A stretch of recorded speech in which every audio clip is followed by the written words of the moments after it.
સ્પર્ધાત્મક પરીક્ષાઓમાં જ્યારે વારંવાર નિષ્ફળતા મળે ત્યારે હતાશ થઈ જવાય એ બહુ સ્વાભાવિક છે. એક પોઈન્ટ એવો આવે જ્યારે એમ લાગે કે બસ હવે નહીં થાય. તો ચાલો આજે એ જ પડકારને પહોંચી વળવાની કેટલીક વ્યૂહરચનાઓ સમજીએ. આખી વાતની શરૂઆત એક બહુ જ મૂળભૂત સવાલથી કરીએ. શું સમસ્યા ક્ષમતામાં છે કે પછી અપનાવેલી પદ્ધતિ એટલે કે વ્યૂહરચનામાં? કારણ કે આ એક સવાલનો જવાબ તૈયારીની આખી દિશા જ બદલી શકે છે. પણ કોઈ પણ નવી વ્યૂહરચના પર પહોંચતા પહેલા એ સમજવું બહુ જરૂરી છે કે નિષ્ફળતાનો અનુભવ ખરેખર કેવો હોય છે. તો વિભાગ 1માં આપણે એ જ સંઘર્ષની વાસ્તવિકતાને થોડી નજીકથી જોઈશું. વિચારો, વર્ષોની દિવસ-રાતની મહેનત પછી જ્યારે રિઝલ્ટ આવે અને સ્ક્રીન પર ફક્ત 2 જ શબ્દો દેખાય, નોટ ક્વોલિફાઈડ. એ ક્ષણે જે નિરાશા થાય છે એને શબ્દોમાં વર્ણવવી બહુ મુશ્કેલ છે. આવી સ્થિતિમાં સામાન્ય રીતે 2 જ વિકલ્પ સામે દેખાય છે. પહેલો, હાર માનીને બધું જ છોડી દેવું, અને બીજું, હારનું કારણ શોધીને બમણા જોરથી ફરી ઊભા થવું. અને ઇતિહાસ સાક્ષી છે કે સફળતા હંમેશા એ લોકોને જ મળી છે જે બીજો રસ્તો પસંદ કરે છે.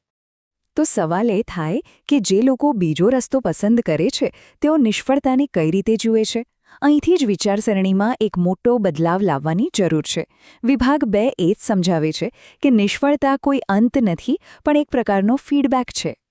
સ્પર્ધાત્મક પરીક્ષામાં નિષ્ફળતાને વ્યક્તિની ક્ષમતા પરનો કોઈ ચુકાદો ના ગણવો જોઈએ.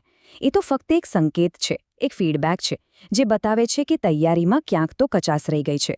આ કોઈ ફાઇનલ જજમેન્ટ નથી, પણ આપણી પદ્ધતિ પરનો એક પ્રોગ્રેસ રિપોર્ટ છે. તો આ પ્રોગ્રેસ રિપોર્ટ શું બતાવી શકે છે? કદાચ એવું બને કે સિલેબસ પૂરેપૂરો કવર ન થયો હોય, અથવા તો પુનરાવર્તન માટે જેટલો સમય જોઈતો હતો એટલો ન ફાળવાયો હોય, અને ઘણીવાર પ્રેક્ટિસનો અભાવ પણ એક મોટું કારણ બની શકે છે. આ ફીડબેકને સમજવો એ જ સુધારા તરફનું પહેલું અને સૌથી મહત્વનું પગલું છે.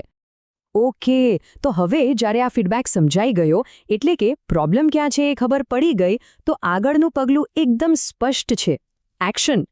વિભાગ 3માં એ જ ફીડબેકનો ઉપયોગ કરીને એક નવી અને વધુ અસરકારક વ્યૂહરચના કેવી રીતે બનાવી શકાય એ જોઈએ. અહીં એક વાત બરાબર મગજમાં બેસાડી દેવા જેવી છે. સ્ક્રીન પર લખેલો વિચાર એકદમ સીધો અને સચોટ છે. જો એક જ પદ્ધતિથી વારંવાર એક જ પરિણામ મળતું હોય, તો સ્પષ્ટ છે કે હવે પદ્ધતિ બદલવાનો સમય આવી ગયો છે. નવા પરિણામ માટે નવી પદ્ધતિ અનિવાર્ય છે. તો એક સફળ વ્યૂહરચના કેવી દેખાય? એના 4 મુખ્ય સ્તંભ છે. પહેલું, દિશા વગરની મહેનત નકામી છે, એટલે એક દૈનિક યોજના હોવી જરૂરી છે. બીજું, પરીક્ષાની પેટર્ન સમજવા માટે જૂના પેપર્સનું એનાલિસિસ કરવું ખૂબ જ જરૂરી છે. ત્રીજું, સમય અને પ્રેશરને મેનેજ કરતા શીખવા માટે નિયમિત મોક ટેસ્ટ આપવી. અને ચોથું, જે પણ વાંચ્યું છે એ યાદ રહે એ માટે સાપ્તાહિક રિવિઝન. આ 4 પાયા જ તૈયારીને એકદમ મજબૂત બનાવે છે. ચાલો માની લઈએ કે એકદમ પરફેક્ટ વ્યૂહરચના બનાવી લીધી. પણ હજી એક એવી માનસિક અડચણ છે જે બધી મહેનત પર પાણી ફેરવી શકે છે. વિભાગ 4માં આપણે એ જ સરખામણીની જાળમાંથી કઈ રીતે બચવું એની વાત કરીશું. બીજા કોઈની સફળતા જોઈને આપણને નિરાશા થાય એ બહુ સામાન્ય છે. પણ એ યાદ રાખવું ખૂબ જરૂરી છે કે દરેકની સફર અને દરેકની સમયરેખા બિલકુલ અલગ હોય છે. સાચી સ્પર્ધા બીજા કોઈની સાથે છે જ નહીં, એ તો પોતાની ગઈકાલ સાથે છે. આ ચાર્ટ એ જ વાત એકદમ સ્પષ્ટ રીતે બતાવે છે. કોઈ 1 વર્ષમાં સફળ થાય, કોઈને 2 વર્ષ લાગે, તો કોઈને 3 વર્ષ પણ લાગે. આખરે કેટલો સમય લાગ્યો એના કરતાં વધુ મહત્વનું એ છે કે મંઝિલ સુધી પહોંચાયું. અને હવે આપણે આખી વાતના સૌથી મહત્વના અને સૌથી પાવરફુલ વિભાગ પર આવીએ છીએ. વિભાગ 5, જે છે એક છેલ્લા પ્રયત્નની તાકાત. આ વાક્ય ખરેખર બહુ પ્રેરણાદાયક છે.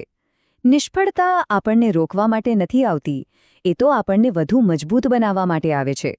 દરેક ઠોકર, જો એમાંથી કંઈક શીખવાના આવે, તો એ લક્ષ્ય તરફનું એક મજબૂત પગલું બની જાય છે.